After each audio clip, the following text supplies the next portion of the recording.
myself. My name is Joan Hartwig, and I work as an art director, creative director, as does Colleen in the park. I've been with the company for over 20 years now, and spent a lot of time here at Animal Kingdom. Have you been to Animal Kingdom before? Yep. You're all familiar with the park? So Colleen and I kind of specialize in a discipline in Imagineering called character paint. So even though I've kind of moved into a different sphere, Colleen manages character paint really globally for the company. And so we both had an opportunity years ago to work on Expedition Everest. And so we thought we'd talk a little bit about the development of the character paint and architecture of Expedition Everest. And so we thought we'd sort of start geographically in the park at the beginning of the attraction and talk a little bit about the development of story, which of course is key to how we design our attractions. And this is pretty informal, so if you have questions or anything of interest, just please interject, and especially with such a small group, just ask and we'll figure. If we don't know the answer, we'll find out for you. Do you want to talk about this? Or? So, in Imagineering, we have all different disciplines, and character paint happens to be one of them. Character paint, what we try to do is further tell the story through color, paint, and finishes. We work with the other finish disciplines, so that would be character plaster and hardscape. They do a lot, they help us a lot with the story that they tell in the hardscape and the plaster. This is a great example because we're in Asia, so the hardscape is a very red mud color. We have bike traffic, we have foot traffic, and you'll see that tapers off, and then we're going to start hoof traffic for horses as we get to the higher elevations on our path to Everest. Here, they're telling a very specific story in the hardscape with remnants of columns from old architecture. They've been covered over, so you get the feeling that there's some history to this place, and that this place is an important place, so you should stop and take a moment and look. This is the Yeti Shrine. This is a piece that we positioned here for a number of different reasons. One, so that you can kind of stop and anticipate your path to Everest, and you can kind of feel your journey as you head up. And then two, we have a lot of symbolism going on here with the outline, the silhouette of this shrine and the silhouette of the mountain. And even if you look closely, where the Yeti is positioned there is where he is in the mountain. So we have a little foreshadowing. We're starting to tell the story that the Yeti is important, that people obviously bring offerings to the Yeti, that it's a live and active shrine. We actually didn't put the coins and things there. The guests participate in that. Yeah, sometimes which is a life imitating art kind of moment. It's really interesting. I've been in the park zone when I've seen Buddhist monks stop and it really is a living shrine. And so one thing that's really important about Animal Kingdom is it is today, it's not the past, and you're part of the story. So these moments really can tell you that you're part of that story.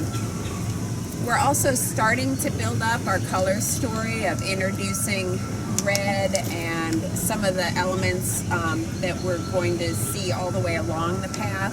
We're showing some things that you might not really understand exactly, but we're just foreshadowing that there's something there. So we've got some prayer flags and things. We might not understand the importance of those yet, but we kind of, it's something that, you know, you would see on a track, and it's just something to kind of nod that we're in a real live place.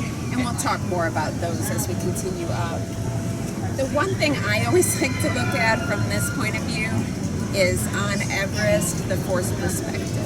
So the one thing that's really hard for us is we can only build our mountains so big. We can't really make it as big as the Himalayan range. And so we knew we were limited on how big we could really make the mountain. So we had to use a lot of tricks of paint and art and architecture to create a forced perspective. The forced perspective makes that mountain look much larger than it really is. and it really works from this view. You feel like it's very misty, far away. You're feeling the space, and actually, it works so much that now we're trying to repaint some areas up there and estimating that, and everyone thinks it's bigger than it is. And I have to go, no, really, that little peak in the back is only like 3 of me tall, and it's not as big, but it works so well that now it's kind of getting me in trouble on pricing. But as it is in real life, the actual peak of Everest, which appears lower, is actually, because it's a trick of the eye, even in real life, because it's that height is so high that it's actually in a different atmosphere, correct? Right. And so it appears lower than, in our case, the Forbidden Mountain. So the explorers didn't really realize Everest was the tallest mountain. So they didn't realize that was the brass ring to go for. And so they actually started climbing some of the other mountains and then realized in triangulation and the geometry that Everest is taller. So, but it looks strange in a lot of the photos because Everest actually looks crystal clear and closer to you, whereas the mountains that are a little bit lower look misty because of the fog cover. So it was something that we really looked at. There are a couple other really unique things about Everest that we wanted to include in our story as much as we could. Joe Rohde, of course, the overall designer, he's traveled to Nepal a great deal. And the one thing that's a real unique thing is at the end of the day, the last rays of sunlight will hit Everest long after the rest of the landscape is dark. And so Everest will be lit up like a beacon. And so that's something that we used as the inspiration for our nighttime lighting. So that's kind of a neat thing. So we always love it when we work for Imagineering. We have something as cool as a project like this, and we love it that the team at Animal Kingdom, they are so interested in all the stories, and they really want something unique. So, like Colleen mentioned, we both work for a gentleman named Joe Rohde, who's a chief Imagineer and really the chief creator of Animal Kingdom, and he is really dedicated to the authenticity of the culture and sensitivity to the culture of the story that we're telling, and he expects us likewise to do a tremendous amount of research and understand the culture that we're telling. And our Asia, as you can see, is different from Japan or China or Epcot. It's not a fixed time and place story like the stories you see in Magic Kingdom. And so, like Colleen said, it's present day, so we have to be really sensitive as we make subtle changes to the park or the stories that we're telling in the park, that even though it may be an ancient culture, that we're including storytelling points like there's Wi-Fi, there's Wi-Fi here, or so you'll see that kind of interesting dichotomy which is present if you toured Nepal or any area in the Himalayas or northern India. In fact, Gary Graham, who's the current art director of the park, and I have been talking a lot to the local Nepalese American Society, because they came here to the park and they said, this looks like home. How did you do this? And so we've been, in fact, they just invited us to another festival. They do a lot of partying, and because we found, and this is the part that really moves me as a person and makes me understand how important my job is in Imagineering, that they bring their kids here because they don't get to go home to Nepal that much, and it's important for them to understand, to teach their children when they can't be going back to Nepal all the time, what their hometown looks like. So that's been a really, really interesting experience working in this area. So I think we're going to go. I'm sorry. No, I just wanted to point out, I don't know if y'all touched on it, but one of the things I found interesting when I came on a tour here as a guide, when we were going through Animal Kingdom, that the knob on the top of the shrine, if you step back, will actually line up with the point of Mount Everest. I didn't know if you had pointed that out. Exactly. No, and I find that is Casey. interesting. The silhouette of the top actually lines up with the silhouette of the mountain. I'm glad that you mentioned that. I thought that was interesting when I came out here. Colleen was mentioning too, when you look at the paving or the hardscape, and if you are in this part of Asia, over here by Yak and Yeti, you see a lot more, it's more representative of the tropical lowlands of Southeast Asia, but as you go into the higher elevations, you see the bike traffic start to dissipate, and you see harder mud, and you start to see hoof prints in the pavement. So how often does Mr. Rhodey come out to the park these days? Very often. He's actually in Mongolia right now. For Avatarland research? Well, no, actually, this was a sort of a personal trip for him, and it's they're tracking snow leopards was the last tweet that I heard. And he's painting. And he's doing painting. a series of paintings. Yes. But you can see him on Facebook or Twitter. Yeah. Well, we interviewed him at the D23 did you? Expo, so great. he's always interesting to Wonderful. talk He's to. a fascinating person. And he always loves to travel, whether it's for work Yeah. or not. Yeah. So he'd been looking forward to this for a while, but he actually comes to the park quite often.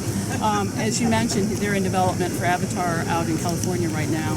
So he hasn't come out as often as he normally does in the past few months because of the Mongolian trip, which is a long trip for him, and just working with James Cameron on that. Would that be something you might be working on? Colleen's going to be working on it. He was just asking about Avatar, and I was saying you're going to be working, you'll be leading the paint on Avatar. Oh, that should be And, interesting. Yeah. I think there's actually going to be a lot of changes in the park that they can talk about. Hopefully they'll talk about them soon.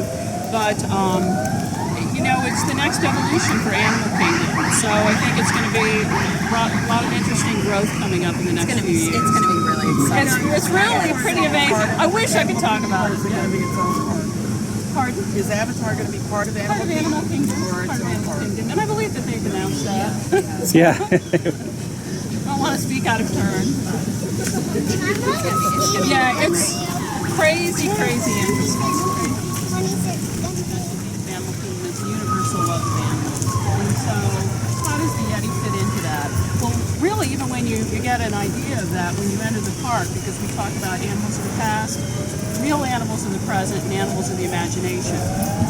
We're going to go visit the Yeti Museum, which I'm sure you've walked through, which really kind of talks about whether the Yeti is real or whether the Yeti is fiction.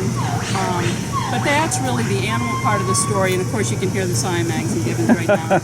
And so it's really all about a discussion of how we live with animals, and then how that works in our idea of conservation. Not hitting you over the head with that in the story, but always present in all of our stories.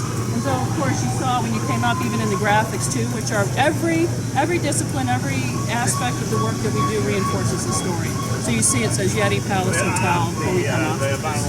So even though for operations we have to have restrooms, so Yeah. we don't want to Yes, have a yeah. restroom that's out of story.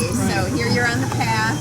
This is a brand new hotel that they're building because the train service opened on the mountain, and it's long awaited. So somebody's building a hotel, and then there's an old hotel here. And if you listen carefully, you can hear Joe Rhodey talking above in some of the Is that right? some of the audio. Yeah. He's up in the internet cafe up there.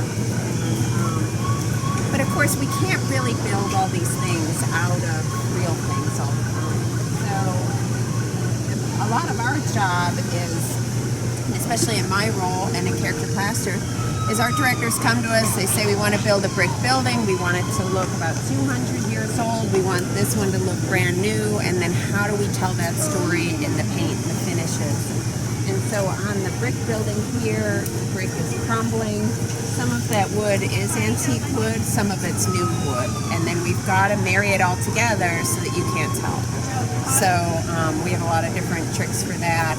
And it just keeps you in an immersive story so that when you're standing over there, you don't know which pieces are which, but we still build to every possible hurricane code, everything is modern. Exactly, That is yeah. a straight building, but we made it look crooked. And so we drive engineers crazy because we're like, that's too straight, or we can't have a metal cap on top of that to keep water out because that's the wrong story. So it does get very funny with us and architects and engineers, and they're like, you can't do that. And we're like, we're going to do it. So, Or structurally, you need something that supports it that's this big, and how do you hide it? So everything's got to last. All the paints, all the materials have got to last. It's got to be safe for children, animals. You have to be able to lick it if you need to. I mean, it has to be. It's a lot of different things that we have to meet, but it's got to be cool and fun in the story. So we're always working on things, but this one was really important to us because we always felt like we didn't get brick to be realistic enough. So this building was the first time we were really able to kind of dye the bricks and make them realistic instead of painted. So it's funny, you never know what things keep us up at night, but big brick is one of them.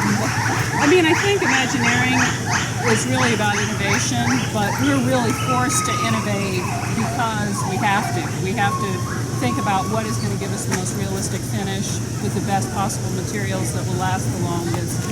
So we're forced by our job to constantly look at that, what's the next best thing. And we're all personal maniacs, and are constantly like, whoa, that might work. Let's try that. Exactly. You know, we're just obsessed with it. So, and Well, we it's also attract people that share our obsession. But it's also, I could be, I just actually got a chance to travel to Africa. And here I've traveled all the way to Africa, and I'm taking a picture, of the concrete of the ground, and the guys are going, why are you taking a picture of that? I've never seen so many people take pictures of dirt, it's really, really funny. So. But it takes a lot. It takes a lot to create an immersive experience. It's not just build it and then kind of overlay it. We've got to consider, what does the power look like in that area?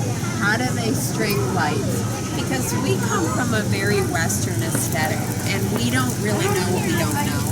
And especially in paint, we have a very, we could get into our same way of always shadowing things and doing dark age runs, and that's not how things age in the fall. So for me, I had to study over these photos of the architecture, and I was finally like, wow, they have this yellow mold on everything, and that makes everything look really soft. And once we could include that, you felt like it was the photo. But if you age it like it's Paris, it's gonna not feel like Nepal. So it's a and nuance that's choice, important. Yeah. I mean, and that's something we had to be really sensitive about. Is red, as you know, is a really important culture in Asia, a really important color in Asian culture, and so I'm always sensitive to where do we use red, when do we use red, when do you not use white, when do you use black, because black in our culture, the color black means a completely different thing, can be funereal. In Asian culture, white could be funereal, and so it's in red, where do you use red, when is it inappropriate, and I cannot emphasize how much down to the cellular level, we have those discussions. And also about the landscape. What is tropical foliage? What foliage and color of the landscape do you see in high arid climates? And still to thrive in Florida, it's really a constant struggle in juggling that to figure that out.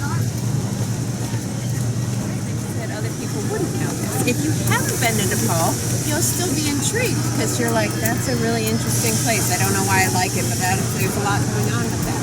So it doesn't matter what knowledge you bring to the park, you enjoy it on different levels. And then on another trip, you might notice something. One of the big stories we were telling was this rammed earth wall that's back there. It's actually on all these buildings, but it's a type of building where they make a trough, they put earth in there. The women in the village pound it with a stick with a plate on the end, and then when they finish that level, they put the boards up and they start again. And it always has those lines. And so it's a way of building things that we don't necessarily build here, except maybe on Pueblo architecture in New Mexico. But it's a unique thing. And so on all these buildings, we have the rammed earth. I think actually if we step over here, we can talk a little bit about this. So on this building, we also have these slurry coats. And so the team in their travels to Nepal went out into a lot of the rural areas and looked at these different buildings. They always have a battered wall, so they're wider at the base and narrower at the top. And then the slurry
whatever. They put some more slurry. And then the little totems that we'll see, and then the small shrines that they have, those are also to ward off the evil spirits. But it's just all part of the story that there's a culture that's very different than us. It's very intriguing, and it's all part of that story that we're just trying to give you a nod towards all the way through. And we want to do it in a way that doesn't stereotype, for example, and is respectful. For example, our props, of course, are critical to our storytelling, and you see these prayer flags that we've hung all over, which are hung to the ideas that they represent compassion, and as the wind blows across the flag, it spreads compassion around the earth. I mean, that's what prayer flags really are supposed to do. But instead of putting religious text on them, we've just added representative symbols of Nepalese culture, so that they're really non-religious, but they visually look like the culture we're representing. So we try to really carefully and respectfully understand cultures that are so spiritually and religiously grounded. What was really funny about them is we had to make them out of something durable. Yeah. So Joan and I were working one day, and they were made out of chiffon, and they looked awful. They just Brand looked so. spanking new. And Joan and I are like, what are we gonna do with these? They look terrible. And so we were shredding them, and we were trying to make them look dirty, and finally we're like, let's just put them in the cement mixer with some rocks. So that's what we did. We overdid it the first Periodically, set, yeah. and then we're like, oh, I think we overdid that. So let's cut down the time. But the idea is that they're continually being added. Some are new, some are older. They're never taken down. Just as they deteriorate, we just add new ones, just as they would in Nepalese culture. So. And the more important the place, the more prayer flags. So you notice as we come into the village, more prayer flags. That Yeti, is he real? Is he not? Is he coming back tonight? He's kind of, always kind of looming. So, all right. Okay. We just want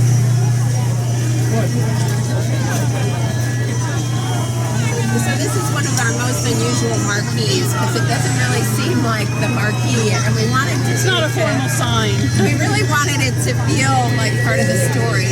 So today's expedition is our expedition to Everest. So that's the flag that the company's put up.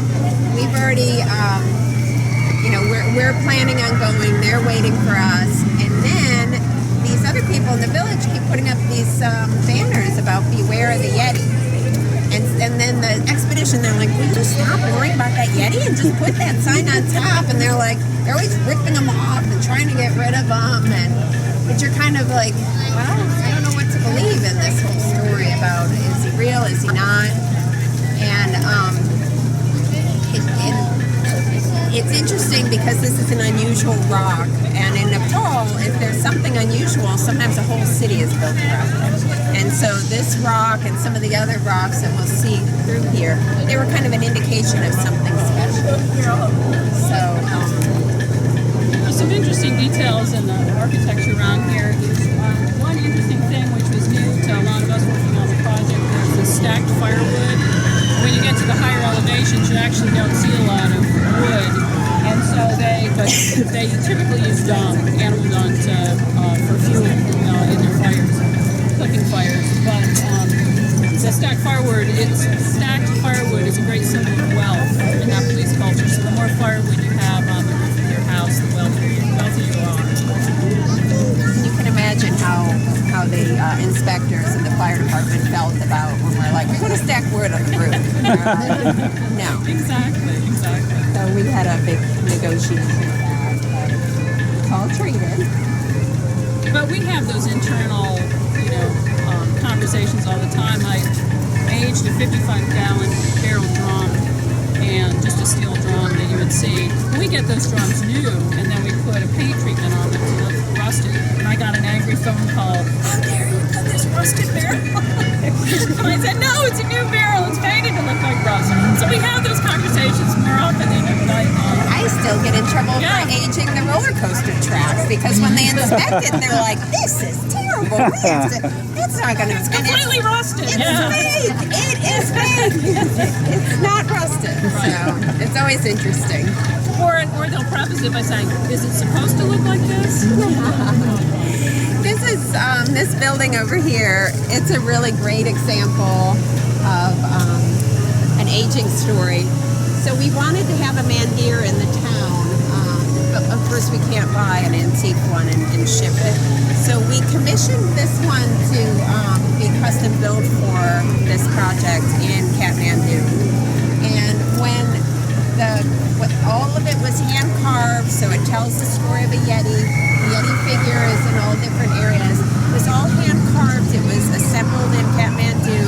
It was beautiful hardwood, and then it was shipped to us.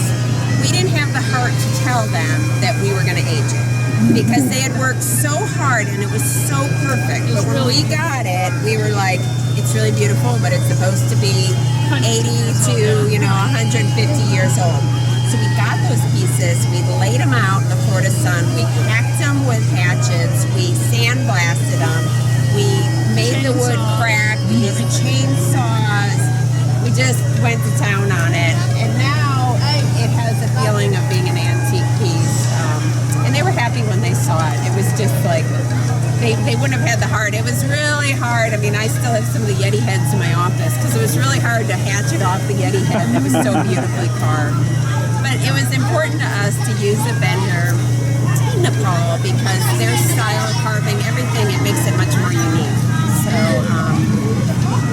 it's just a different type of craftsmanship. So it was a great partnership. We learned a lot because they were so concerned with the cost of shipping that they made everything so it was like from IKEA where it would just crane flat. And so when we got it, we were like, this is going to cost a fortune to put back together because every piece was taken apart. They were trying to be so respectful to our money. So that was very nice. And it's really interesting too because having a piece like this carved in Nepal means that it's going to get the true expression of the culture. And sometimes Joe will give the direction. How would you sculpt a Yeti figure? Like this. And not being Nepalese, it's just really interesting how that works. Should we go through maybe a standby and then walk through? Booked your trip in advance and you go through the fast pass, or if you need to get your permits and everything and you didn't book in advance, you go through this.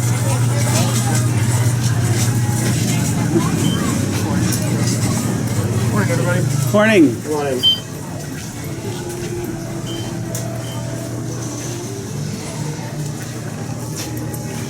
So in here, there's a really great prop story, and we actually sent one of the Imagineers to Nepal for several months, lived there and talked to people in towns and bought things out of their house to try to get as authentic as possible. And in a lot of shops, the shopkeeper lives upstairs, so that's his bed and his apartment. And then the booking office is here, and it's really great if you look at the details because there's always the small details of the picture of the king and queen and the different things that you would only find there. And the idea that in Asia space can be very tight, and so every little bit of space is used. Whereas we would be like, that's crazy, get all that stuff out of there. But can you imagine? Can I buy your old pair of shoes? Picture of your uncle. As I understand it, he bought a whole house.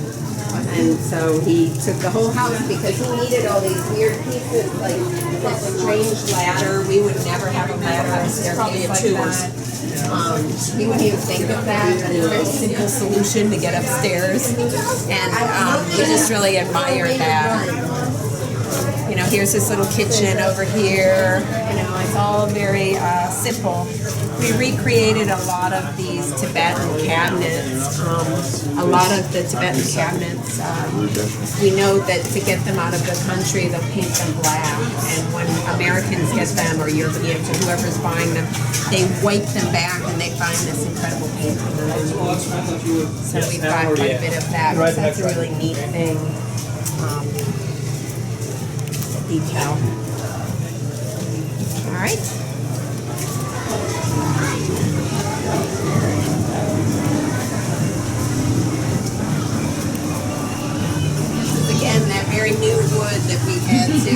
try to wear down to tell the story of how many people have come by it, and then our guests just continue the story because they all touch it when they come by. That's a cast bronze piece that we had commissioned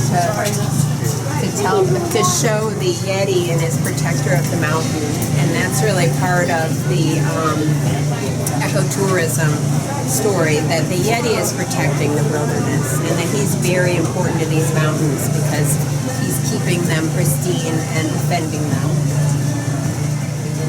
Really predicts and design. We didn't realize that when we got people on three sides that they would have a game going with these points. And then we didn't realize that corners would go into those prayer cups better. And so it ends up with a lot of corners. So all the money is collected and then donated to conservation of animals. And what this story was telling actually is that is the sixth rock of the village.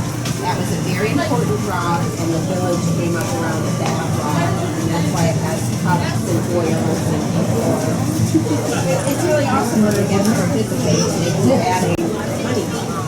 Sometimes when they come on and go with it. So we just figure, either way, at least this one, it's not like a fast pass you see line. So in all our news stories on the two lines, we try to have one full story queue line and then fast pass so we can have some of it. I think you can never have too much detail no matter what, and because so many guests come back over and over again, it's great to have these layers of detail because you see something you didn't see the last time. So. And sometimes you don't mind standing in line. Like if you have kids that are nervous to go on Everest, it's kind of good for them to stand in line and maybe take the chicken gate, My daughters still haven't. My daughter was born when I was on this project. She's 9 and she hasn't gotten up the courage yet. And I'm like, you've been all over the mountain. I heard that they took out the Yeti. Is that true? Or it no longer scares like it used to? Did they change it? Colleen, we were talking about this earlier because right now we've been so immersed in other projects, and we can imagine how much stuff is going on around property that we do not know what the latest is that's going on. Yeah. I can find out for you, but I asked Colleen if she knew. Yeah. He's in there. Well, I understand when it was first built, he would He used come out and to scare you, move right? like this, but he hasn't moved for Okay, that. that's what it is. Is there There's any? probably some mechanical issues that they're working out, but I don't know what's going on. Yeah, we're not up to date. Yeah. Well, the rumor was that it scared too many kids, and so Disney decided to scale back a little bit. Oh. Well, no, I think the rumor was it was hard to fix it the way it is placed in the mountain. So it would be you'd have to shut it down. So wow. I don't know if you guys know anything about. We'll find out though. Okay, cool. Because I don't go on either. Sorry. The story background is like the Expedition Everest. This is an old tea plantation, and there was an old train that would carry tea from the plantation for sale, and then but eventually was not used anymore. And so the train now carries trekkers to try to reach the higher elevations. But of course now we encounter the Yeti who wants everybody to get off his mountain. So you see these references to tea, and you see additionally these references to the Yeti as you go through. And everything's repurposed. So these are the tea drying cabinets. The next room, those are the tea cutting tables. So nothing in Nepal is ever finished in its life.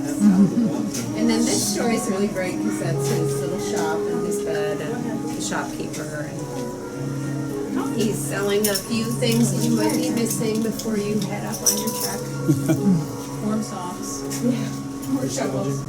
And this character, Professor Dorje, was an Imagineer named Daniel Jew. He's actually was the props designer on this project, but and he's the overall art director now in Tokyo. And that's there's the name right there. Exactly. That's pretty cool. Exactly, set him up as the professor here.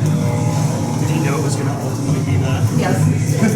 But it was fun to make a lot of the artifacts in here.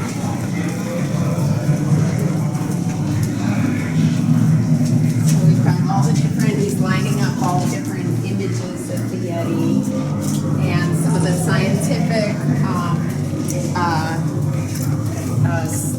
surroundings. Good, guys. Yeah, so real and fictitious show writing in here. It was a really great opportunity at the time. Joe Brody was able to go to Nepal and to meet with Sir Edmund Hillary and his son. And one of the artifacts in this case is from Sir Edmund Hillary's private collection.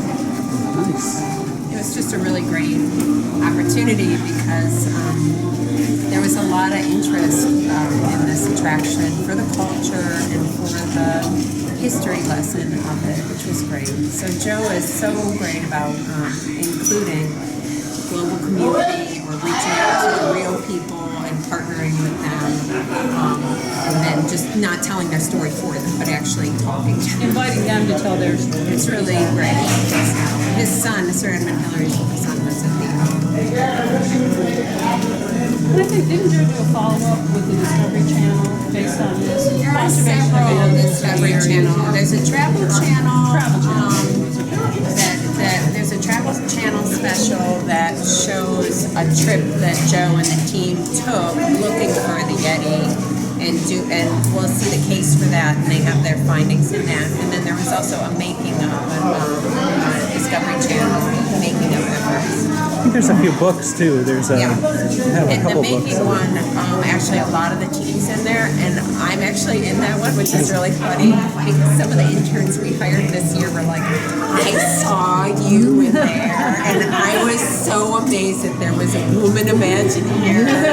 And it's really awesome though. I love to encourage, anybody who has an interest like that. But then now they all have it, and they're like, it's you.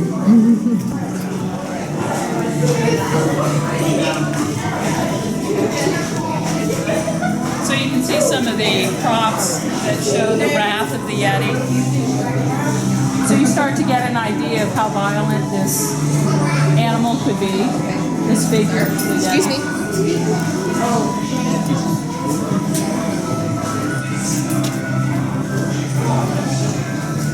So who knows what happened when the Yeti got to that tent? What happened exactly? They found this and found no one. This is the case of the trip that is in the Travel Channel. And so it shows a lot of the devices and traps that they use to collect information. So they were looking at snow leopards, different types of leopards, and then of course looking for the Yeti. And then in this case over here, this one has a really cool story. That was sent to us by that explorer right there. He sent that casting of the footprint to Joe Rody because he had found that in the Himalayas. And so that's the newest piece of evidence we have of the Yeti existing. It was so great when we got it in a box. We were like, right, Yeti, and it's. So that's in a recent since the virtual war. Yes. It was in 2008. Yeah. Right, when Doug Griffith and the team were designing the Yeti figure itself, they were looking at these skull shapes and working with the scientists in California to sort of develop what is the Yeti look like?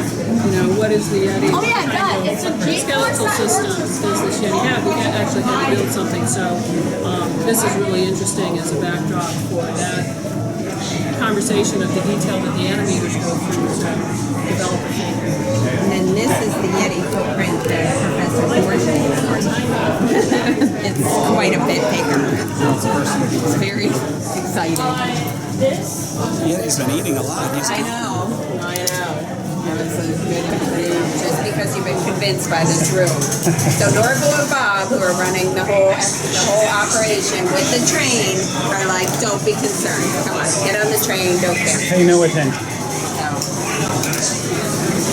Is that we're saying that that's a team-driven, rear-driven train, which is a really unusual piece of equipment in high elevation because it was the old T train. That doesn't really smoke. So that's an effect.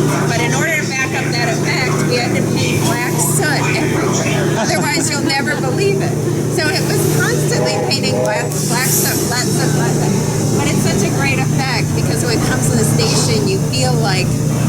gives you the idea that it's an antique piece of mining equipment. It probably is our most heavily aged ride vehicle we've ever done. Attention Expedition Everest team members. Once available, secure all gear in the cargo This is bag. actually the Fast Pass Cube, which has a really great, provisioner of traveling gear, and it has a great story too. So very nice.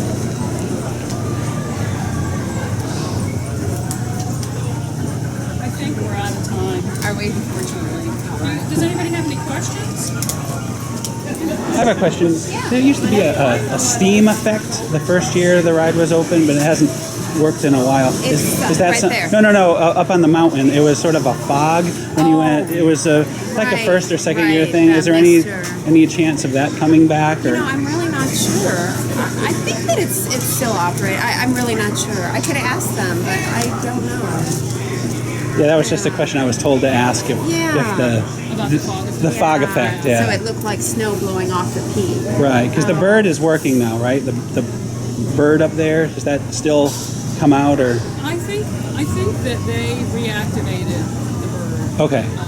Sometimes we have to work out access issues after the fact, and I think they did get the bird reworking. I don't know the status of the bird. Yeah, I haven't been on it yet today, so I will. And I'm sorry, we've both moved on to other projects. I've been over at Fantasyland expansion for a few years on those mountains. So Were you involved in the new the meet and great there?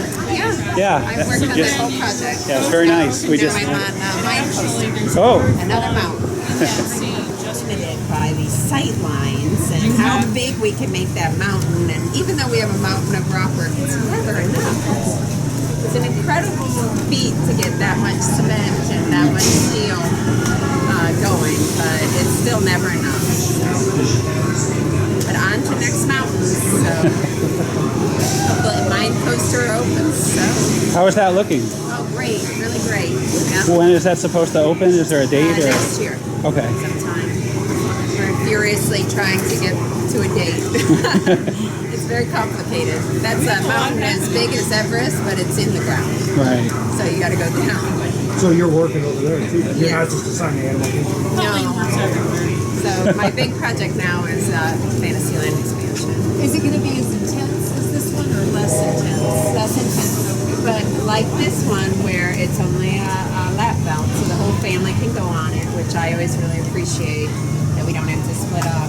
That one will be great because the whole family can go together on it. How did you ever get interested in doing this?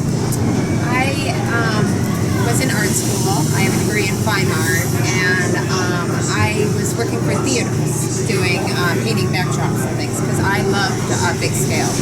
And so I was just attracted to that. And so I started doing more and more theme park work. And I went to work for the movie companies. And then I worked for some companies that did fake rock work. And I ended up working on a lot of Disney projects because they were really the most interesting and the most attention to their rock work. And Disney truly, every time we build rock work, we try to build it better. We're always innovating fake rocks, fake buildings, which is a funny thing to say, and I love that. So that really is my favorite thing about this job is these giant projects and these giant mountains. So. And the research we get to do.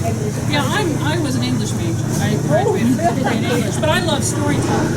And I love all aspects of it, and I'm fascinated by it. We're really all a bunch of nerds that are really deeply interested in both our discipline and everybody else's. And like Colleen, I know you work heavily in the film industry. I worked a little bit in film and television, and I call myself the accidental Imagineer. I don't know exactly how I got here, but it's just really deep interest, and I worked a lot in painting, have a painting background. So.